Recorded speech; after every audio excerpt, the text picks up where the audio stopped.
Good morning, everyone.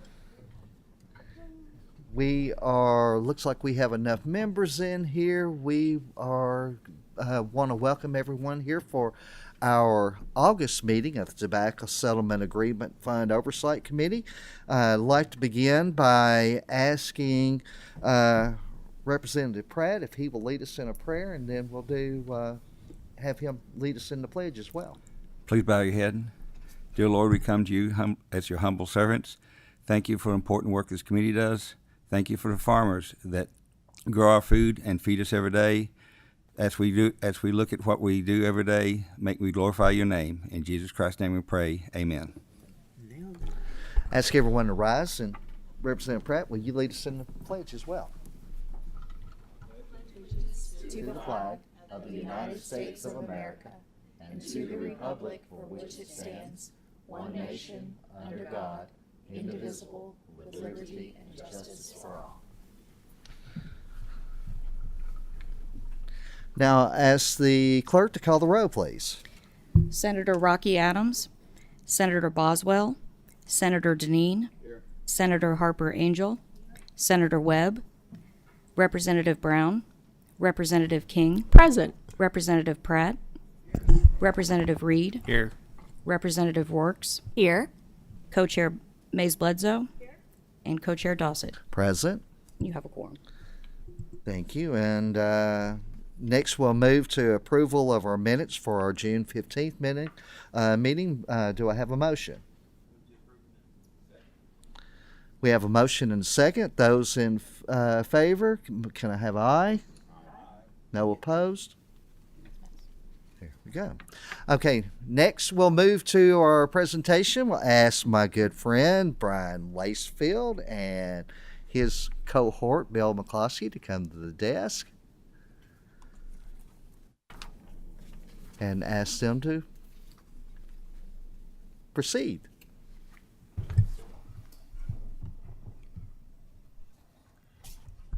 Well, good morning, everybody. It's good to be back with you. We had a little break this summer, so we've got a 2 months worth of information to go over with you all. Thank you, Bill. And we'll get started. Bill, working through everything. I realized we did have quite a bit to share with you all this month. Well, since saw you all last in our May meeting, or at our June meeting, reporting on the May topics, Bill and I left. Brian, one moment. Your mic, can you try one of your other mics? I think when I opened my binder, I turned it off. So thank you for getting on that. Thanks, I did. Yeah, after we left you all in June, we headed over to Louisville to speak to the Alliance X group, which is part of the Agriculture Future of America. It's an adult leadership program, kind of filling the gap normally of professionals leaving FFA after first part of college and then before transitioning into to the business career. So this was a national group from folks all over the country, and we joined Dr. Will Snell and gave a presentation on the evolution of the tobacco industry in Kentucky, specifically the last 25 years as we saw House Bill 611, the tobacco buyout, and what we did. And it was a great chance to showcase the 23 years of work with the Office of Ag Policy. Really enjoyed that opportunity. We followed up the following week, wrapping up our final CAPE training. We do 8 of those across the state, 2 in West Kentucky, 2 in East Kentucky, 2 in Central Kentucky, and 2 virtually. So we give every agent and administrator an opportunity to attend at hopefully a date that works for them and a location that does. And we had over 200 different agents and administrators that attended to get the updated training for running our biggest county level program, the CAPE program. Next, I had a chance to do a webinar with the National Council of State Agriculture Finance Programs. That is the NCOSAFP. So that is an organization Bill has been involved in throughout his career, and One Kentucky has had leadership in, with Bill being the president of the organization in the past. But there's a lot more interest in other states looking at trying to create some type of lending program, and we've done several with individual states to talk talk about our program and looking at what they do. This was a chance to visit with a number of professionals across the country and talk about again what we do. The Ag Finance program is one that just again its success speaks for itself with 115 million in assets now and continuing to grow. And you'll look at the demand we've seen in the next or the last 2 months. So we see the continued interest in it. And we hope we can be inspirations to other states or where they can help help their producers and especially beginning producers. I followed into June, and then I headed out on a 10-day trip to Ireland with two FFA groups, Woodford County, my home county, my son's involved in Jessamine County. And it was an eye-opening experience because it was a very agriculture-focused tour. And the highlight on that for a Kentucky boy, landlocked by 7 states, was an oyster farm, 350 acres of shoreline and bay. And I now understand why oysters are as expensive as they are. It takes 3 years to harvest an oyster, and it's a lot like tobacco. It's very labor-intensive, so a lot of manual labor. But the real highlight for me, besides getting to eat some of those oysters freshly shucked right on the shoreline, was traveling with 32 of our future leaders. With these FFA students from both these counties, they were true ambassadors of the Commonwealth and represent us very well. And every time I'm with one of our youth programs, I get inspired about this generation that's coming behind us. I made it back in time for our Ag Finance meeting in July, and then missing Senator Webb this morning because we always would talk about our Greenup County Farm to Table. This is the state's largest farm to table event. Last year had over 800. We had some rain that dampened the crowd, but those tickets were pre-sold, so the money still was going in, and that funds their 2 local youth programs for agriculture, 4-H and FFA.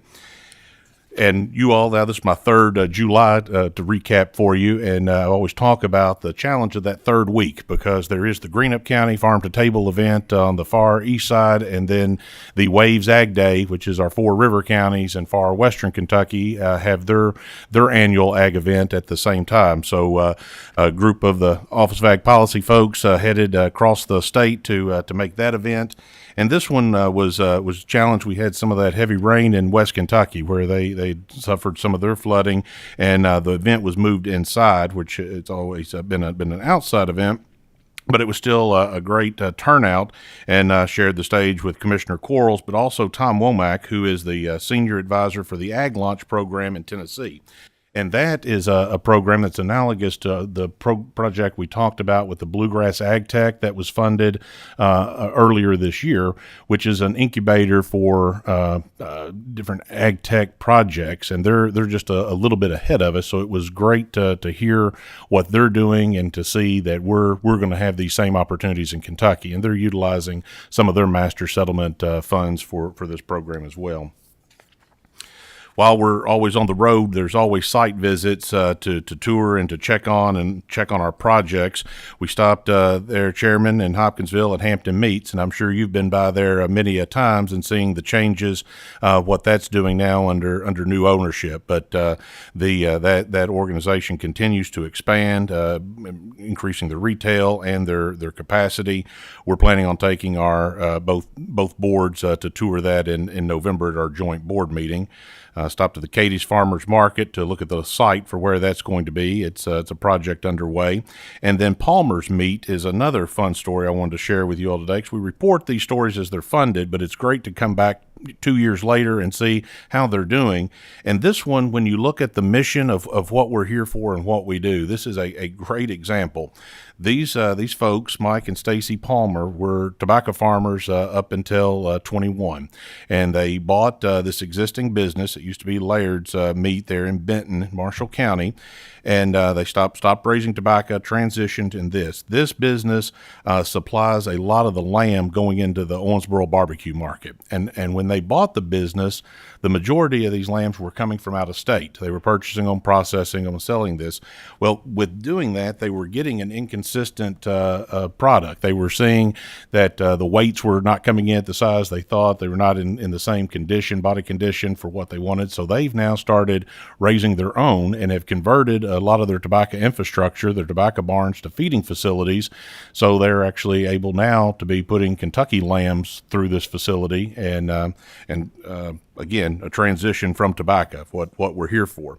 Now, I always like to find the fun story at every place we visit, and this one had a great fun fact. The week before we got there, they process about 40 American buffalo bison every year, USDA inspected, and the week before we got there, they processed and sold a whole buffalo to Dolly Parton.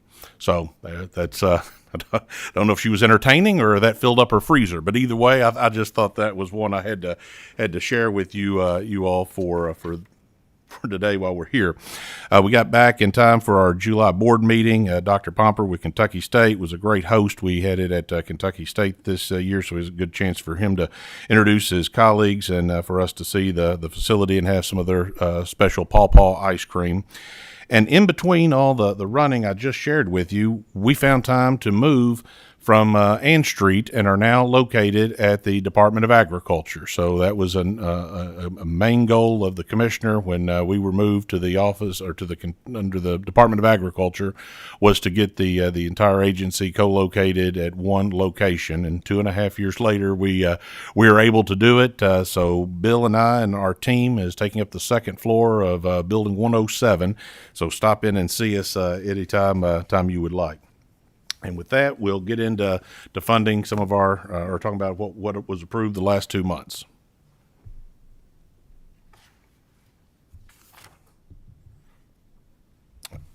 And I'm the first page. Okay, sorry, I forgot about our loans here. Told you we had a big year with the increased interest rates, more and more interest in our loan program. June loans, we had $3.1 million in total requests out of $15.7 million in total projects. We had 4 of our ag infrastructure loans, 2 ag processing. One there in Russell County was a feed mill, and the one in Bath County was a meat processor. And then 12 of our beginning farmer loan programs had all 3 of our farm credit systems were represented, and we had 5 community banks. And with the Owensville Bank, Bill looked that up today. That was our first one we have done with this bank. So a new lender coming to be part of the program. All right, now I'll turn it over to Bill. All right, we'll give you a report on programs that are approved by the Ag Development Board. So we're looking on page 3. You'll see there's 13 counties were approved under the CAPE program, County Agriculture Investment Program. 3 counties approved under the Deceased Farm Animal Removal Program, and give you a little details on how each county takes approach on managing their dead animal removal. So for Washington County, it's picking the dead animals up and taking them to landfill. Franklin County, right here in our home county, is composting their animals. So Representative Dossett, if you're looking for another field trip, right here in Franklin County is a composting operation working with fiscal court. And then Boyle County Conservation District works with fiscal court on a contracting with a for-profit business. It's a family farm that actually picks up and contracts with local counties in Casey County to do composting on the farm. So that's an interesting visit as well. And then under shared use, we've got 2 counties, Powell County and Garrett County, were both approved to purchase under the shared use equipment program post drivers. So those post drivers are then available to rent out to county producers. And then under the Youth Ag Incentives Program, 2 counties, and for a total of programs approved at the June Ag Development Board meeting, $2,053,619. And then moving on to page 5, There's three amendments for you to consider. So Johnson County Agriculture Advancement Council initially approved for $80,000. They're now requesting an additional $36,000 in county money to bring that to a total of $116,000 under the CAPE program.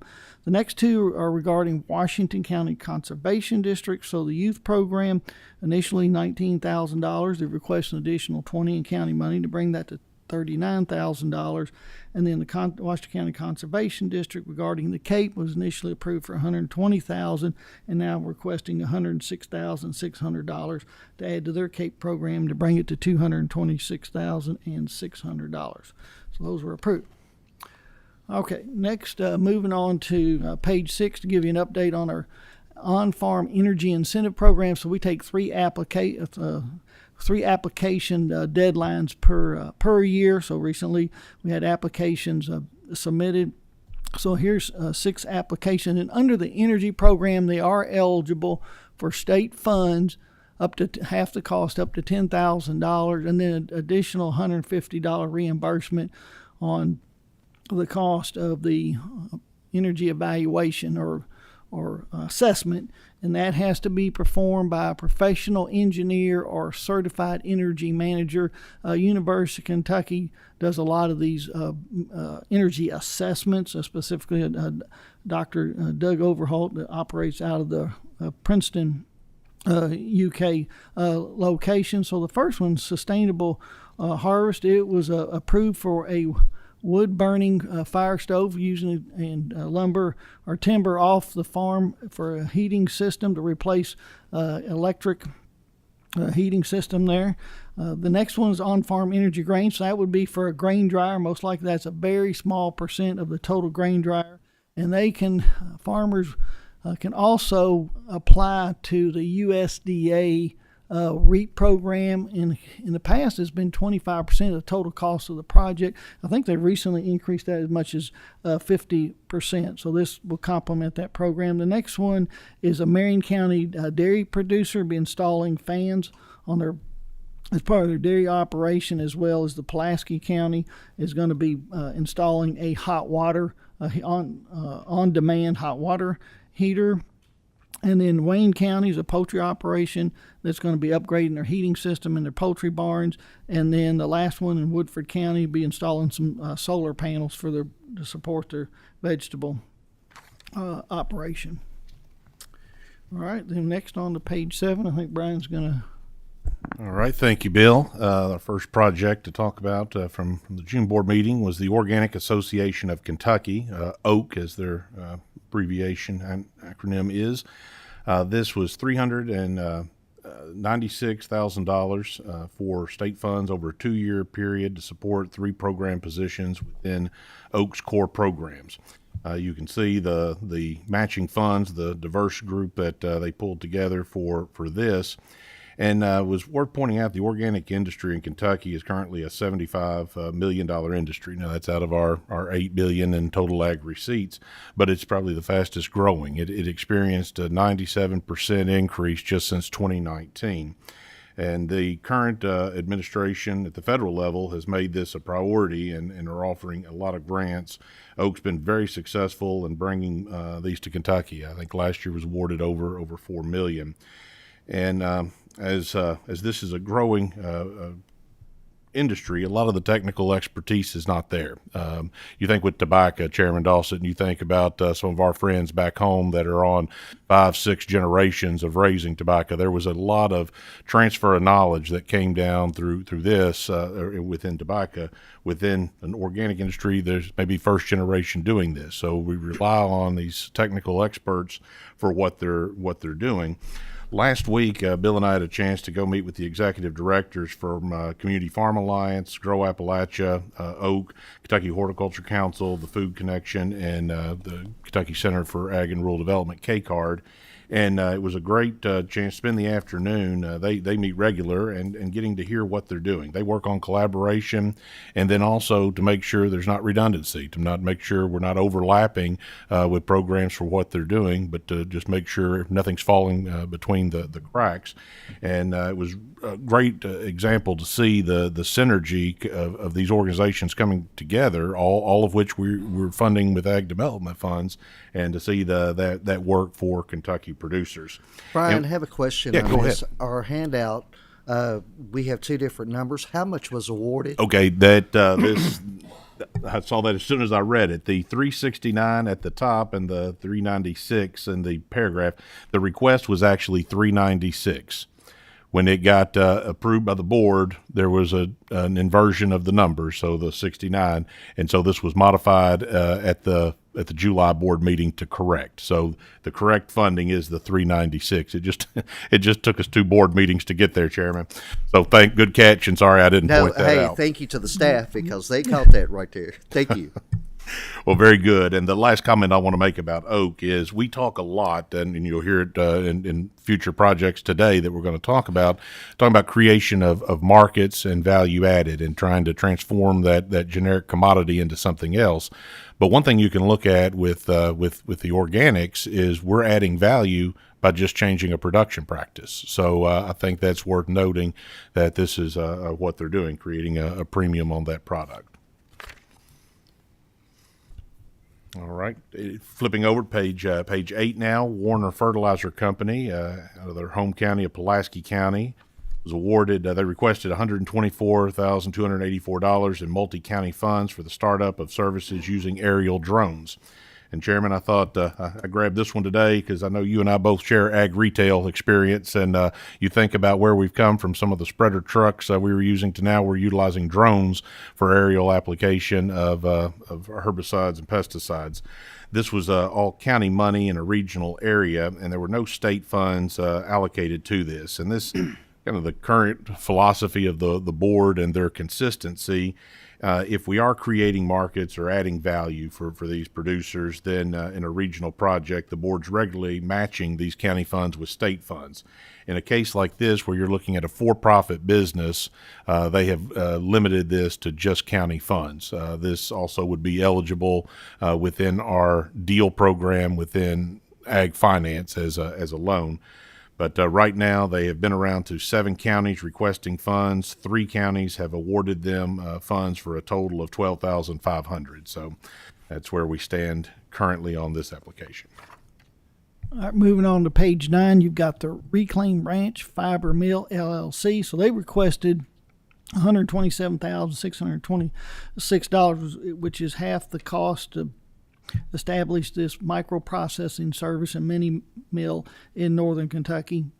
And as Brian mentioned, when the Ag Development Board looks at a project, they're looking at it when considering state funds, is it creating a market or is there some value-added processing? So the project Brian just presented, obviously there's not much market or value-added processing going on, more of a service type and for-profit business. This application, as it was presented to the board, it is going to be purchasing fiber from fiber-producing producers. So they looked at it as a again creating a market where they'd be willing, the board to challenge them in that they go to the county councils. Right, each county has a county council made up of 9 individuals. Just to refresh your memory, it's 2 that are appointed by the conservation district, 2 from the Farm Service Agency, 2 from the Extension District Board. So that gives you 6, and those 6 appoint 3 at large, which of those 3, 2 have to be under 40, and then 1 has to be a gender or a minority. So there's your 9 county council members. And the reason the board likes to send applicants to the county councils, they get to present their project to their peers. And obviously the county councils is going to have a better understanding of the local landscape and how this project might impact producers in their county. So this was, again, approved with county, encourage them to pursue county money to be matched by state money up to half the cost of the project. So The family farm or applicants here have already been to 17 counties, and the Ag Development Board will usually set a time frame of 6 months to 12 months, depending on when we receive the master settlement agreement payments. So that comes in, we cross our fingers, we get the payment April the 15th, and then we allocate and notify the counties the monies has come in and allocated to the counties, and then applicants like this can start going out and presenting their application and requesting for funds. So far, 17 counties, 7 counties have committed $20,500, which means they would be eligible for the difference up to half, as Brian mentioned, through our Kentucky Agricultural Finance Corporation. So, in fact, we were on a Zoom yesterday with one of the lenders that they're talking to in northern Kentucky about possibly doing a participation loan between Kentucky Ag Finance and a local lender. Bill, we have a couple of questions, please. Senator Webb. Thank you. This sounds like a good project, but I think we need to be very careful when we're giving diversification money, and we traditionally promote animal agriculture and the Lord's intended use of those animals when we start giving money to sanctuaries and rescues. This did a little research, and I'm sure they're good people. I'm sure it's a noble endeavor, but this is a rescue, which is the antithesis of animal utilization that I had to sit with 3 kids the other night crying over their livestock going to market, after the fair. I think, you all know, I talk about this too much, but I think we have to be very, very careful when we start encouraging, promoting, and financing those entities that work against animal agriculture as producers, meat producers, utilization producers. So, yeah, this gives me a little indigestion, even though I'm sure I have no problem with the project. I'm all about rescuing animals in bad situations and animal welfare and all that. But they call themselves a sanctuary.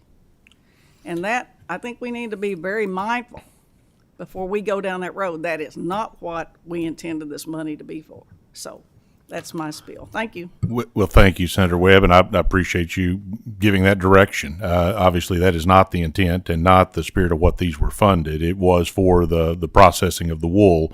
And there is, we did the Edwards Wool Work project, I think 2 years ago. It's in production, and their excess capacity, they're actually referring some of their customers up there to provide it. But your comments are well received, and I will share them with our board. And I appreciate that. And all the utilization of an animal, every bit of it, we can use. But when we're dealing with folks that apparently don't believe in production for meat market, and other, that kind of troubles me as a producer. But I just wanted to bring that to everybody's attention. Thank you. Thank you. Representative King.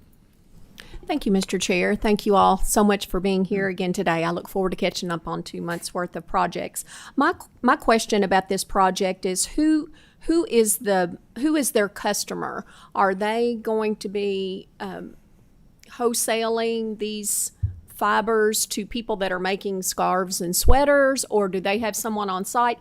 I didn't really see that. I see where they're probably going to utilize some retired equipment from Oklahoma. I understand, I think, all the steps, but I don't understand actually who the consumer for them is. Thank you, Mr. Chair.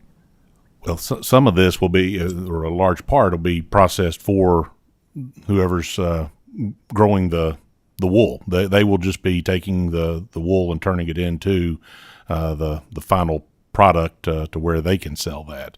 As far as other customers directly for them, Bill, do you?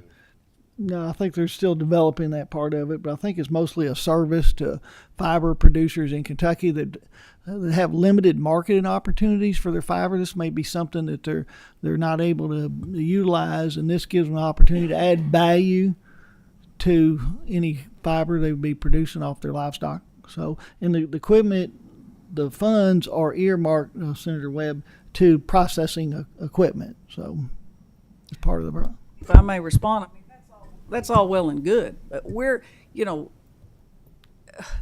they market themselves on Facebook, accept donations I don't know who gives to them. Maybe the HSUS, PETA, I don't know. But I don't like being partners with entities that are anti-production oriented. And I think when we look at ag diversification, it's agriculture, and fiber is part of that. But I mean, it just kind of gives me indigestion on that level if we're gonna start funding rescues and sanctuaries. Thank you.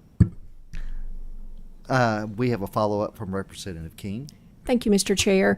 I know this is just a snapshot and a summary of their application, but so if the processed fiber is going back to the original farmer or producer, so in their application, do they have like a charging schedule? How are they gonna, I guess I'm trying to figure out how is this all gonna end up being paid for and be a good business entity? I just need to understand I that. think that's a fair question, and we'll have to go back and get the application. Okay. I'm not recalling from the top of my head how they were processing or charging. Thank you. Bill, We'll follow up next month.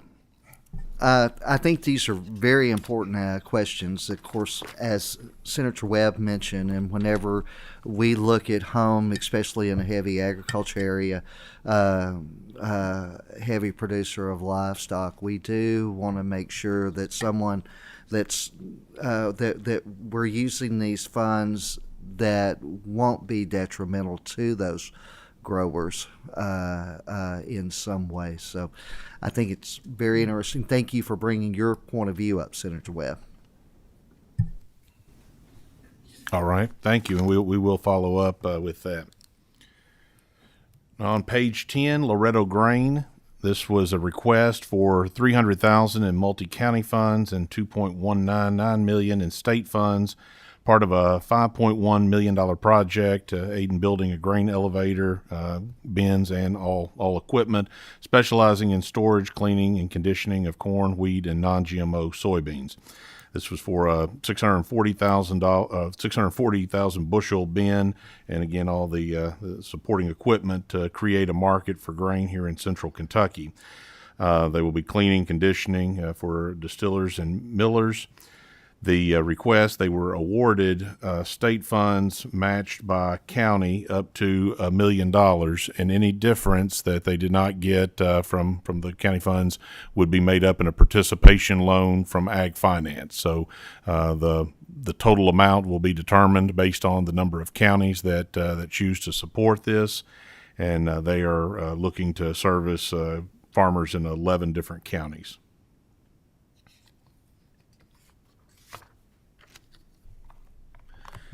All right, next on page 11, you got an update on McLean County Cooperative Extension was approved for $2,000 to use to support the cost of hosting a poultry ventilation specialist from the University of Georgia. This is an ongoing relationship that this McLean County poultry producers in that area have had with the University of Georgia. So they're supporting his presentations with the $2,000 in county money. Okay, next we're on page 12. It's the Circle T Ranch Summer Horse Camp. So they're requesting $51,509. So the Ag Development Board, to bring up our earlier comments, again, this is not a project that's going to be looking at adding any value-added processing or any market opportunities for farmers. So it's going to be limited to just county money. From the Ag Development Board's perspective, to date, they've had one county commit $12,000 towards the project. I want to add to that, with this being in Christian County, this is the ranch there does so much for our young people. I have some young ladies who were there just earlier in the summer, so this is a very good use of money going to that camp. I agree, Senator Webb. I would be glad for us to go on that field trip. I've got a young lady at my house that would be glad to be our tour guide. All right, next on page 13, we've got the Anderson County Farm Service, Inc. So this is a second generation, maybe a third generation operation in Anderson County. So the most recent generation graduated from Western Kentucky has come back into the family farm and also the agribusiness there in Anderson County or Lawrenceburg. So he's got some ideas on how to make some improvement to the operation. Made a request to the Ag Development Board. Again, back to early comments. Is this adding value? Is this market opportunities? And the board felt like this was only going to merit county money only with no state funds. To date, the applicant has presented to 7 counties, and they've got 5 counties committing money to this project for a total of $23,000. All right, on page 14, Pike Veterinary Services, LLC. This application, I'm going to remind everyone about our new program we rolled out at the beginning of 23 for our large and food animal veterinarians. So this has been identified as a major need in Kentucky. The Commissioner Quarles has made this an initiative and has created a task force to work on trying to address this and see what we can do. We've had a long-standing one of our participation loan programs has been available for our veterinarians up to $250,000 to build a practice, to supply it with equipment, buy specialized equipment, or even to buy into a going concern. The thought behind this, if you've got a veterinarian returning to a community and they're given a chance to have an equity stake in the practice that might tie them to the community and keep them invested in practicing there. Well, we've learned throughout a lot of these stakeholder meetings just the investment that these professionals are making in their education. Thanks to the work by you all and your colleagues that we have the reciprocity agreement with our two veterinary schools, we still are seeing that our students that are going at the in-state rate are still leaving with an average of $250,000 in student loans. So again, when you've got this, the loan program is great, but maybe the last thing you need right now is some more loans. So we create a grant program that can be utilized alongside it can be utilized and then used in conjunction with our ag finance program to do up to 75% of a project, up to $100,000 limit on our side for again the same purposes for equipment, for expansion, for buying into a practice, and to give an incentive for the counties to make an investment. The board wanted the local counties to be the gatekeeper, like, no, is this person offering this service? Because we don't have a set amount that you have to have at your practice to be large animal. You just have to offer that service to producers in the area. So we want the local county councils to tell us these are great things, but we want to leverage those funds. Every dollar you're investing at counties going away from another project. So we're matching those at 5 to 1. So you get a really good investment with the county funds for doing this, and the producer or the veterinarians are able to access this program. This is exactly what this is intended to do. This practice here in Hart County was Dr. Vance's, and he passed away, leaving a void now in this market where there was no large animal vet covering this area. And so Dr. Pike utilized our program, both the grant program along with the loan program, and was able to secure this. So this was a great example, and we've got 5 total projects since we launched this in January that have either been funded or are currently in the approval process. So we'll report on the others as they come. Representative King has a question. Thank you. I know the Farm Bill at the national level is under negotiation right there. Is food animal veterinarian services and the need, is that part of the federal conversation with the Farm Bill, or are we on their radar? I can't speak to where the discussions are. I know it's a national issue that we're seeing this, and there are some USDA programs that offer debt forgiveness, and we've had some Kentucky veterinarians be able to participate in that. That's an existing program, but I'm unaware where we're at now. Okay, thank you. Okay, moving on to page 15. This is our last project for June, University of Kentucky. So they were approved for $158,010 and state funds to support educational outreach and continued research of Kentucky hay production using the equine industry. So this project, Senator Webb, will be working with producers to do a better job of producing quality alfalfa hay, specifically targeted to the equine industry. So there's some interesting information and trends out there where a lot of equine producers or owners purchase hay out of the Midwest. And so there's opportunity if Kentucky producers, and specifically transitioning from tobacco into alfalfa production and being able to meet the standards that the equine producers have, when you consider their horses worth up to millions of dollars, they have to have quality alfalfa hay that may be okay for cattle, but it's got to have a higher standard. And interesting talking to a Nicholas County farmer that's in the alfalfa hay production, where he's transitioned out of tobacco into alfalfa production and selling hay to equine producers here in Kentucky and south of Kentucky. But he has an app where he's got access to weather information, and for cost of this service, I think it's about $1,000. He's got a meteorologist online there. If he's trying to determine what the weather's going to do as far as being able to cut and cure his alfalfa, he can get a response from the meteorologist within minutes telling him, okay, here's what's going to happen in Nicholas County, because he's waiting for the perfect conditions. He said for his high valued hay, sometimes those conditions aren't until 3 or 4 o'clock in the morning. So he's waiting for the exact conditions that he knows that to produce the quality hay for the equine producers that he's got to be able to meet. So obviously they're going to be working with UK with producers like this on how we can improve the value of alfalfa hay to our equine producers here. Representative Webb has a question. Senator Webb, I'm so sorry. You can call me that till I die. That's the protocol. So I've been both. But the important thing about this is, I got a lot of friends that in the Midwest. I mean, their weather patterns have been just kind of crazy, sort of like ours. But not having to depend on that area for consistent production.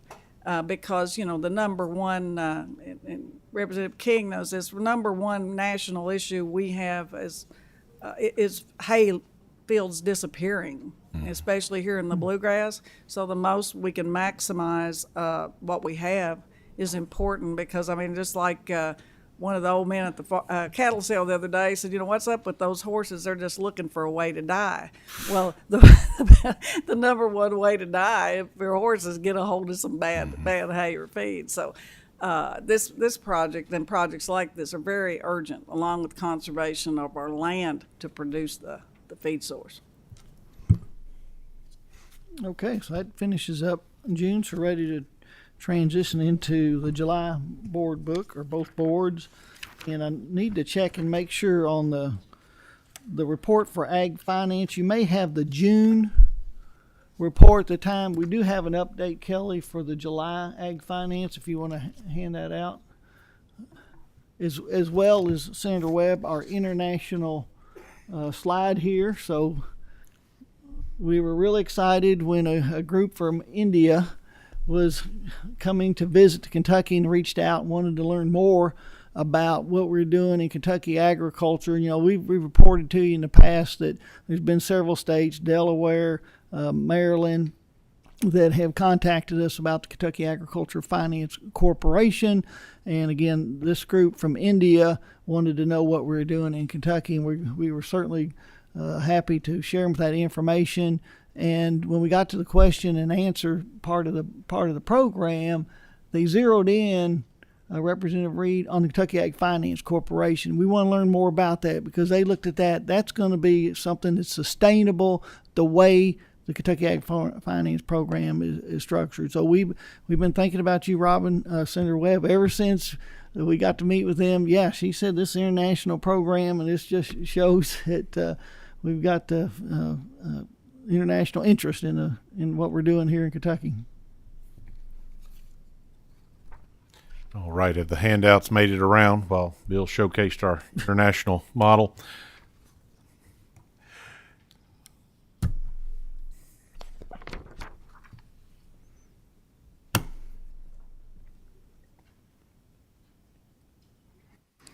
And while it's going around, I'll remind you, I think I've told this story a few times here, but for the first 18 months, I believe I was here, we were seeing about $1 million of new requests coming in each month for our ag finance. The portfolio is large enough now where we're about at $115 million in total assets that it's generating with interest and return of principal. We're having about $1 million coming back in each month. So we were largely able to fund a lot of what was coming in. With the change in market conditions, we have seen tremendous demand with this program. And as you could see in July, that we had over $3 million in loans approved for total project cost out of $12.7 million. Again, we had loans from all three of our Farm Credit members, and then 5 different community banks. So and spread across the state. And all this time we're either beginning farmer loans or ag infrastructure.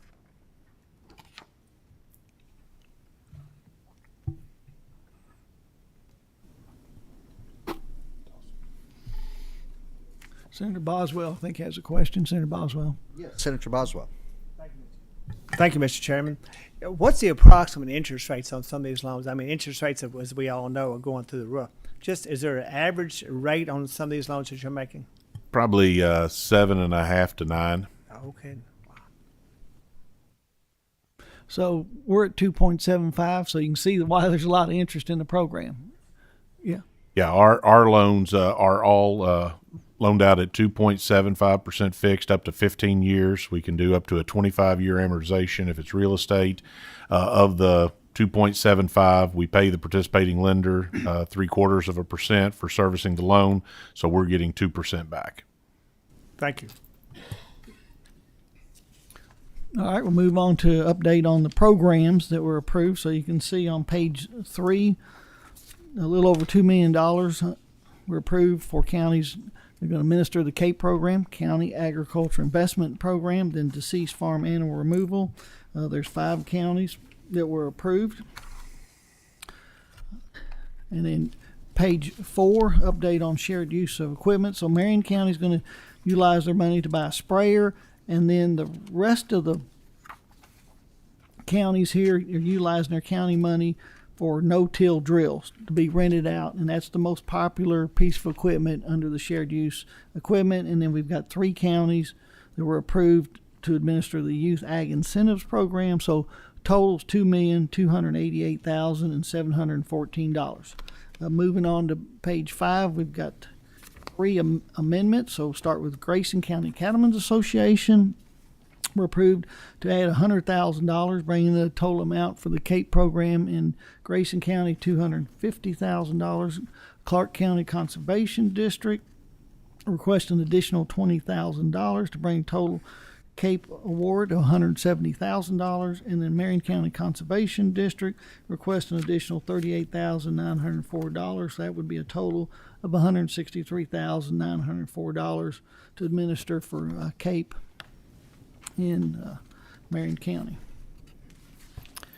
Next, we'll get into the project. So we'll start on page 6. The City of Morgantown was approved for $250,000, $240,000 in state money and $10,000 in county money to build a permanent structure for a farmers market in Morgan County. City of Morgantown is the applicant. That's in Butler County. So if we've updated in the past, we're over 70 farmers markets have been funded with ag development funds. This is a priority of the Ag Development Board. Typically, a project like this is just going to impact county producers. It's going to be limited to county money, but because this is a priority of the Ag Development Board, they're willing to provide state funds to support farmers markets. So hence the $240,000. And several years ago, they were also able to support Pike County, which for years, or at least up until 2019, they weren't receiving any money. Pike and Knott were the 2 counties, no burley tobacco, no allocation. So because of this program, they've got a nice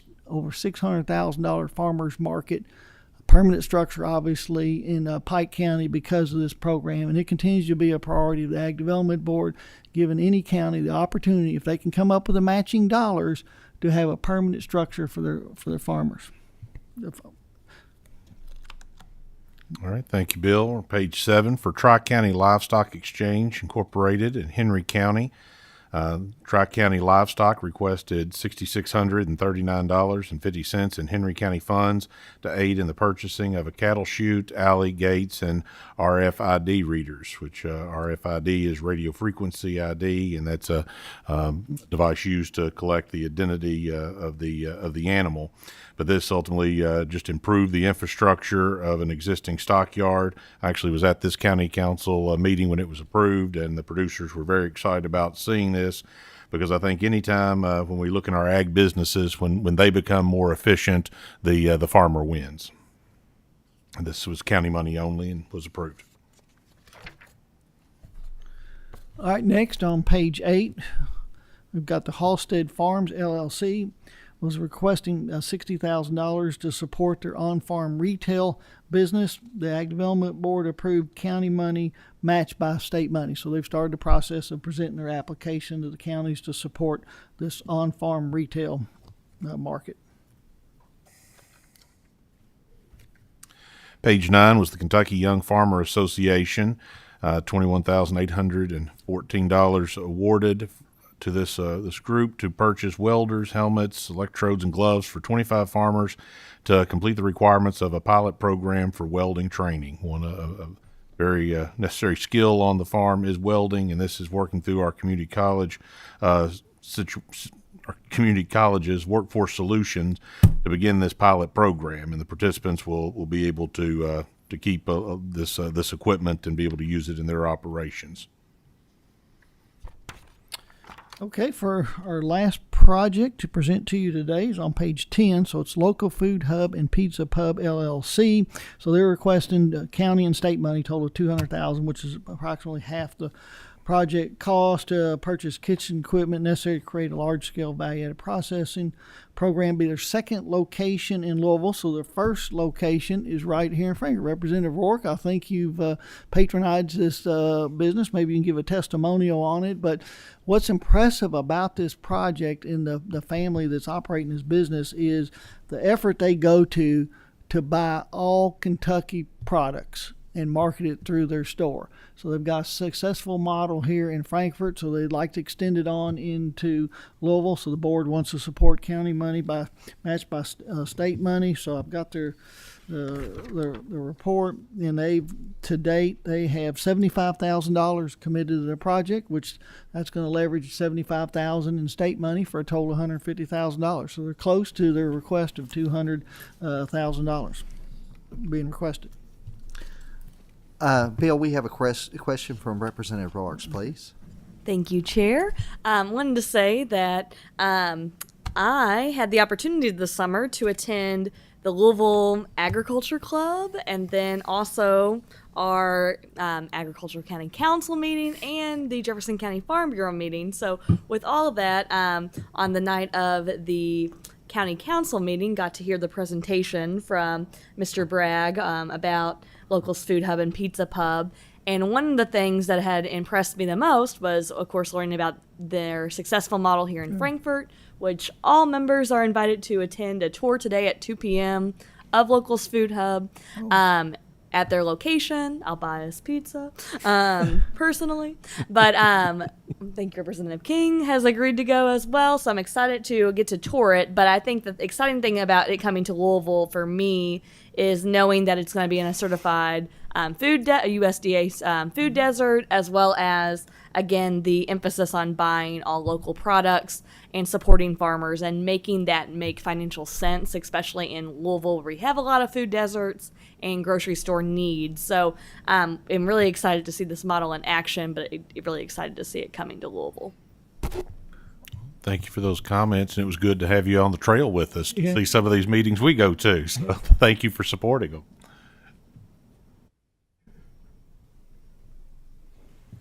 Do we have any other questions for either Bill or Brian? Yes. Representative King, please. Thank you. Mine is a request. If we can go back to page 5 of the July report, please. It's where it talks about the amendments. My request is when we talk about the approved project, I understand what's going on, but then with the amendments, I don't really see where it's documented for us. What do they need the additional money for? Is it inflation, cost overrun, something came up? Well, If we could just have one line saying, Okay. what they needed the amended additional money for, that would be helpful. Well, let me address just the majority of what you all will see will be amendments to CAPE applications. Oftentimes, and I'm very proud of the counties that do this. It is more work on the county council members. It's more work on staff. But when that allocation of funds come, like Bill was talking about, when April 15th gets here and we have it, I worry sometimes when you see a county allocate every penny that they have to any one program, because you don't know what other great opportunities are going to come through the door in the next 364 days that may happen. So a lot of times they will request a smaller portion of the county funds to run their CAPE program, and then go back and do an amendment if there is a large demand, or you get later in the year and there's not been any request on these funds, so they can fund more farmers. So that would be probably the biggest percentage of what you will see, but we'll do that. We welcome feedback. We want these reports to be meaningful to you all, so if we can add something to it, we'll gladly do it. Yeah, once a CAPE administrator gets approved and executes a legal agreement, then we send the money out, and they're usually going to start taking applications within 30 days. And then so maybe they find out that there's more interest than what they originally thought, and then they request additional funds to be able to cover additional applications.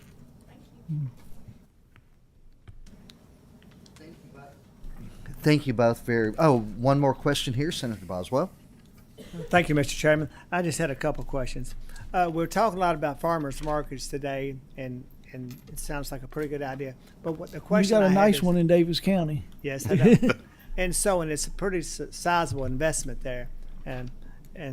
So my question is, what about the long-term maintenance and upcare of these facilities? Does that fall back on, who does that fall back on, the county?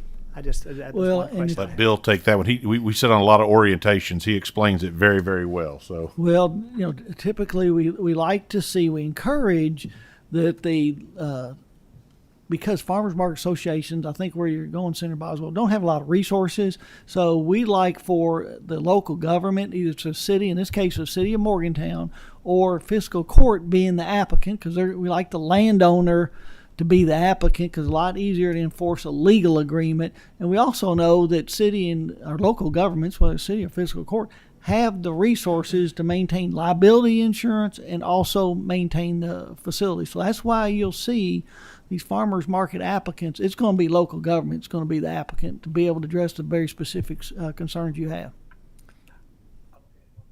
If it's okay, Mr. Chairman. We have a list here of approved projects, but sometimes we get lists, I think, sometimes there's mentions of unapproved projects. I understand there's a large project that's kind of making its way through the circles of the legislature about a cattleman's project that's a large project involving the University of Kentucky. And I understand that maybe this is a project that maybe have come before the board at some point or will come, and maybe it's been unapproved. Is that right? that is correct. It was an application last year, and it was not approved at the January board meeting. Since I wasn't at that meeting, was that can you give me an idea about, was there a certain amount of support, or was it pretty much a unanimous decision not to support that? Or can you give just a little bit of details about that? Because I think what's going to happen is we're going to start getting requests as part of the legislature maybe to support this project, and it seems like maybe that might have been something that could have been addressed at that level. Okay, well, thank you for the question, and we talked about it at the first meeting we had after you all were back out of session. And the reason for denial was belief it was outside the scope of the ag development funds and undeveloped application. Oftentimes we'll see applications that come back and are referred. Oftentimes we send them to K-Card for working on a business plan and coming back. This one was a very big project, received a lot of attention, and was worked on literally from spring till January. I believe May was the first time they talked to the Ag Development Board and went through the committee process. It went through some evolutions. It changed in size of ask, and ultimately was turned down by rather decidedly. It had support on both sides. We had board members that supported it and others that were against it, but we did not call for division and count the votes, but it was there were some votes that were for it, but the majority nay. Senator Webb.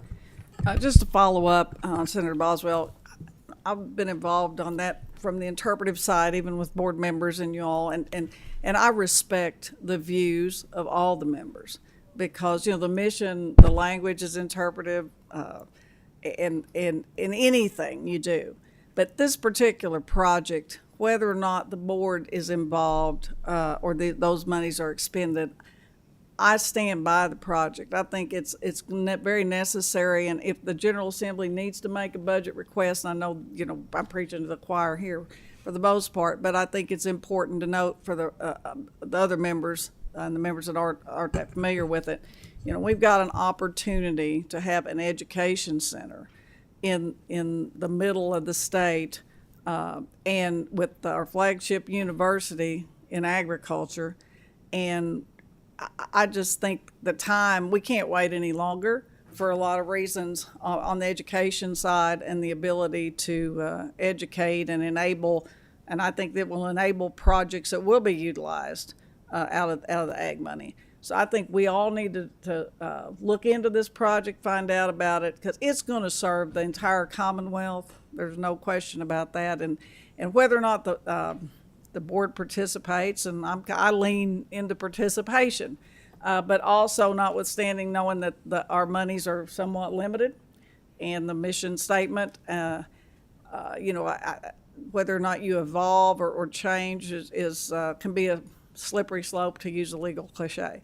But I think certainly it's a project that's worthy, and that it's timely. And a lot of work's being done on this, with the Cattlemen's Association and other stakeholders. And if we're going to be competitive in the global market and be competitive in creating a generational culture with our youth, I think it's a project we need to support in some way. But thank you. Are there any other questions? Well, I am of the understanding whenever what was just discussed about coming through the university, seeking approval for funds from the tobacco settlement dollars. As Senator Webb mentioned, our funds are limited. We have to be cautious not to open doors up.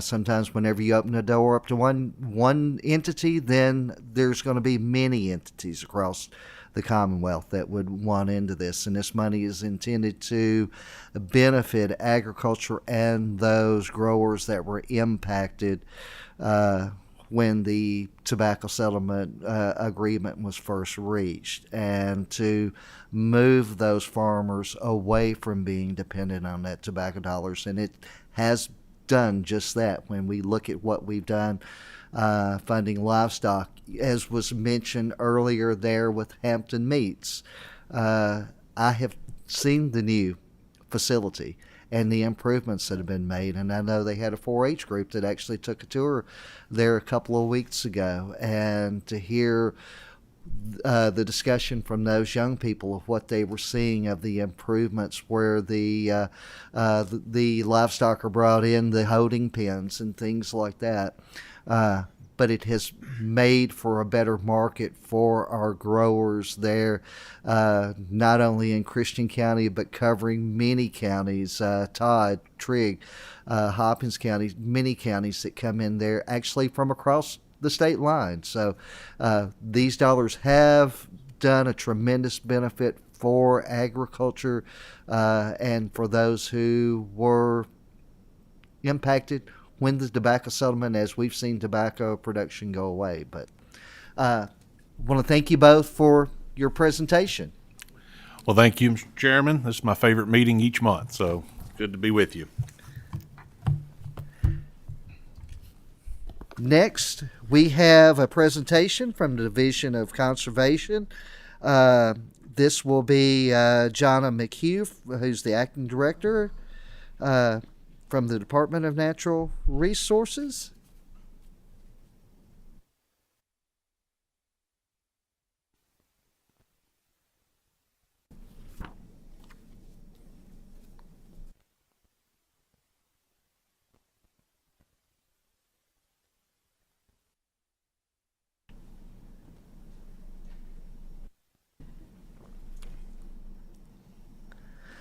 Miss McHugh, if you'll introduce yourself, please, and you can go right ahead with your presentation.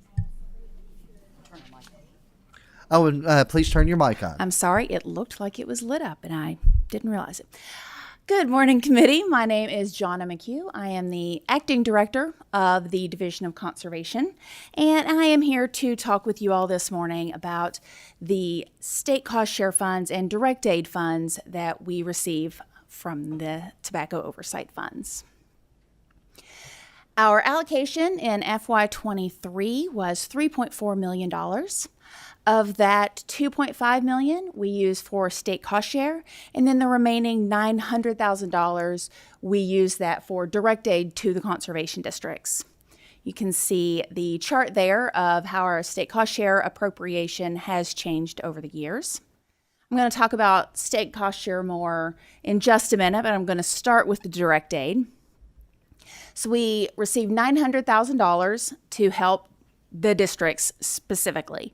Approximately 200 of that goes to a contracted auditor, and that auditor does all of the required audits that the conservation districts have to do according to KRS 65A. And then the other 700,000 of that are in direct payments to the districts. I have the FY22 numbers here instead of the 23 numbers because we do that allocation in September. So we have not allocated the FY23 numbers yet. The payments to the districts, they are on a sliding scale so that the districts who require the most help get more money and the districts that don't need as much financial help get less money. So state cost share, it was originally established in 1994, and at that point in time it was funded with general funds and with product registration fees from pesticides. And then starting in 2000, it was started to be funded through the Tobacco Master Settlement Agreement. And what these funds do is they provide a financial incentive or a financial assistance to farmers, producers across the state, where we give a 75% reimbursement rate for projects. So as a producer installs best management practices, they pay for it up front, then they turn in their receipts, and we reimburse them 75% of their approved amount that they received. So we have 2 fiscal years of projects that are still active. The FY22 amount was approved in January of 2022. We received requests from 1,016 individuals, and that was for $12.7 million. We were able to approve 387 of those individuals for $4.3 million. So it has been 18 months.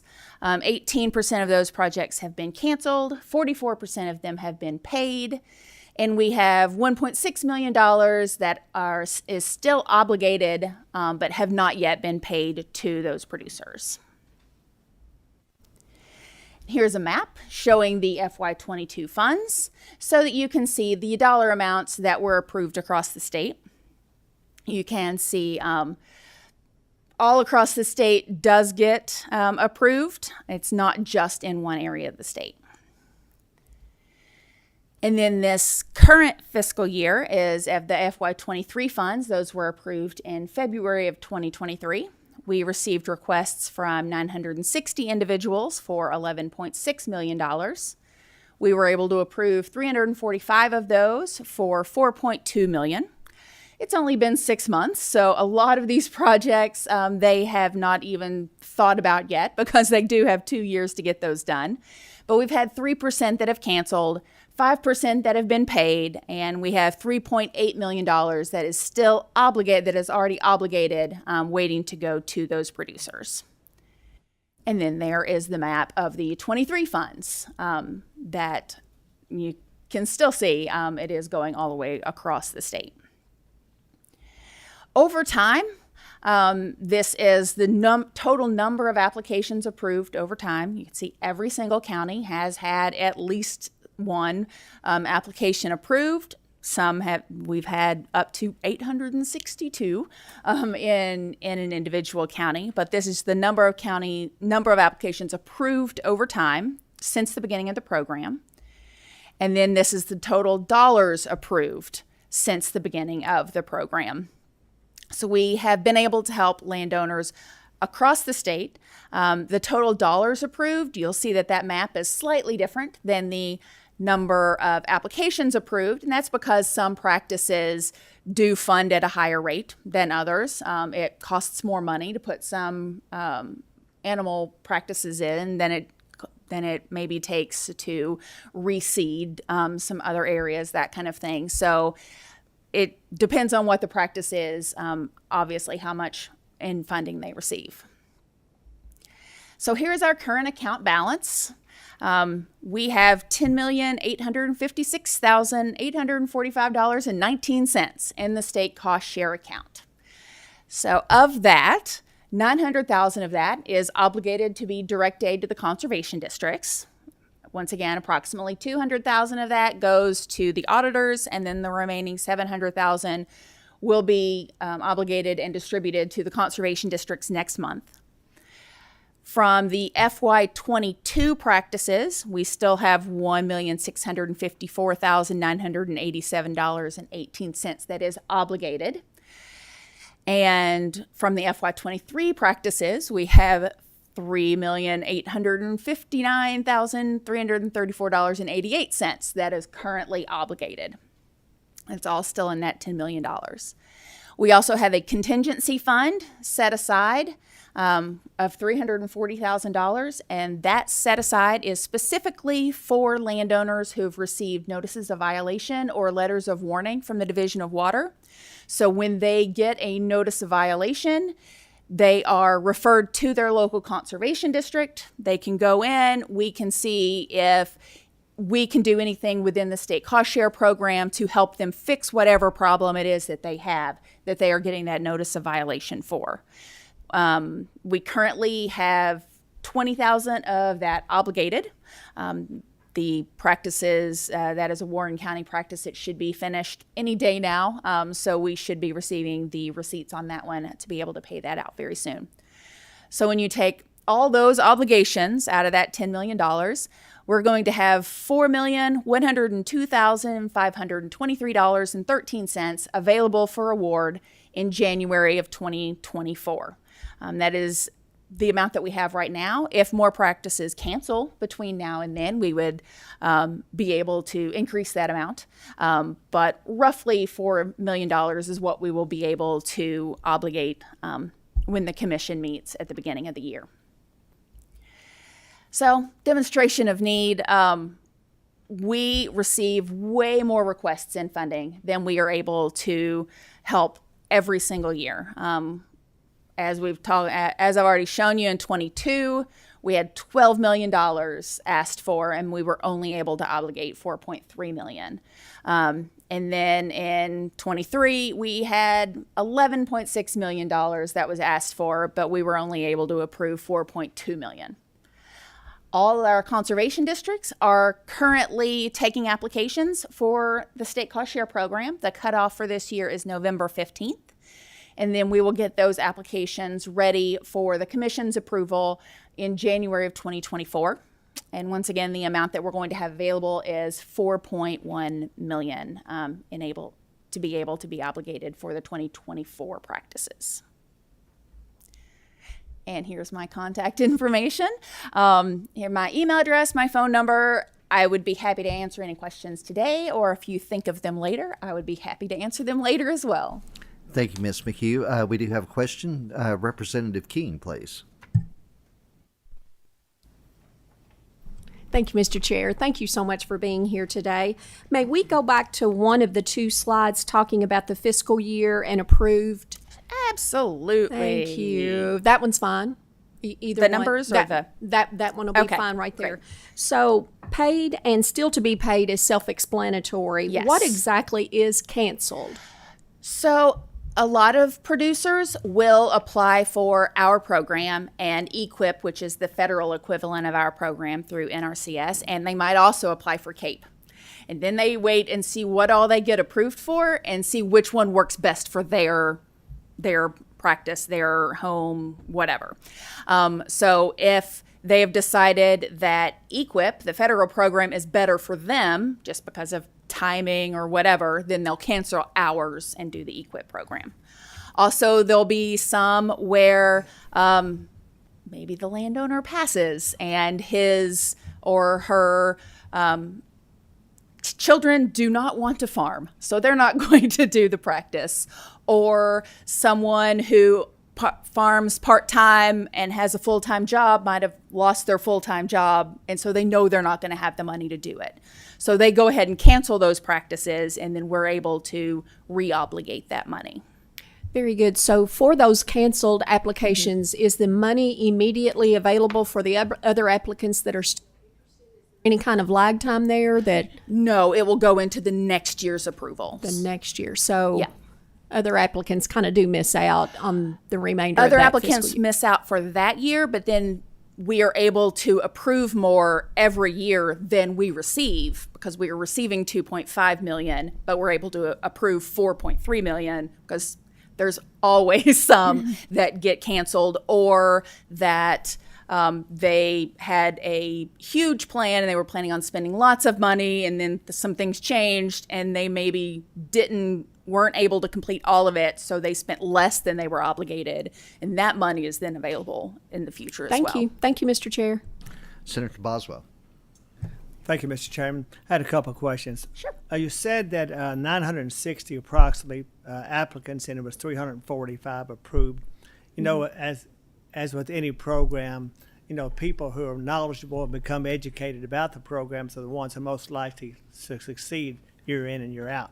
So my question is, when you apply for one of these loans and you're accepted, can you continue to do this, or is an individual limited to like so many years, or can you do it every year? Are the same people getting approved for these, or is there a limit on how many times you can be approved? There's not a limit on how many times you can be approved. By regulation, I had to think regulation or statute. By regulation, a person can only receive $20,000 in any given year. So they can't apply for $500,000 worth. They can only receive $20,000 in any given year. They are able to apply in subsequent years, but people who have not applied for a while get a better ranking than, because you have to put in how many times you've applied, whether you've canceled, whether you completed the project as it was approved, that sort of thing. And so the ones that are coming back year after year, they don't receive as many points as people who are applying for the first time or the first time in a long time. So, but you do see individuals who are receiving, on a regular basis over the years. I do see individuals who are applying on a regular basis year after year. Okay. There are not a whole lot that have been approved multiple years. Okay. Then one other question, just as kind of not the same session. So these projects are vetted, obviously, by multiple people before they ever hit the ground, and then once they're approved. Yes. And it just seems like to me, you mentioned the KRS that required the auditing. It seems like to me that the auditing costs are pretty significant compared to the amount of loans. I think you said 900,000 in one, and the auditing costs were 200,000. That's 22%. So, It seems a little out. Seems a little out of that. A large portion Yes. of those are auditor fees. Right. So the 900,000 is the amount that is set aside in the budget for us to help conservation districts. Set aside in the legislative budget. The audit costs are dependent upon each conservation district's finances. So districts that have that either receive or expend over $500,000 in any given year, they have to be audited every year. And then districts that don't have as much money, they only have to be audited every 4 years. So that $200,000 is the payment for the auditor that is auditing 1/4 of all the conservation districts, so approximately 30-ish of the conservation districts, and then also a third or a fourth of the watershed conservancy districts. So that is covering 40 to 50 audits each year. Okay, thank you. Senator Webb. Thank you. And I'm sitting here representing a district that didn't get any approved. And when we started this gig several decades ago, we were some of the most highly impacted counties on the tobacco side per capita. So, and like I sat there, didn't mention it, but like same thing with the ag projects, East I-75, few and far between.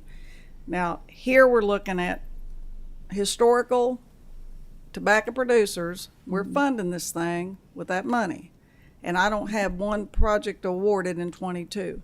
So my question is, where is the breakdown?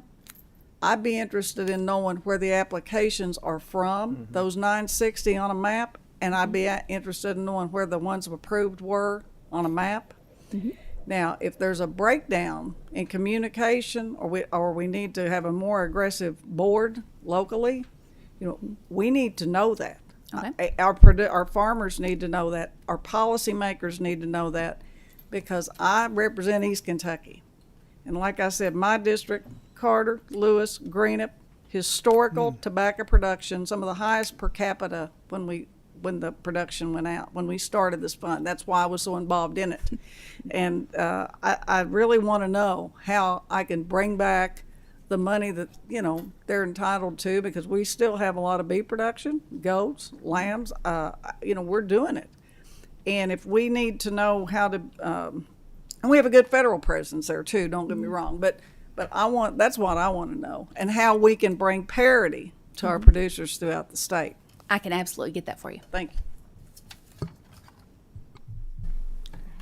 Do we have any other questions?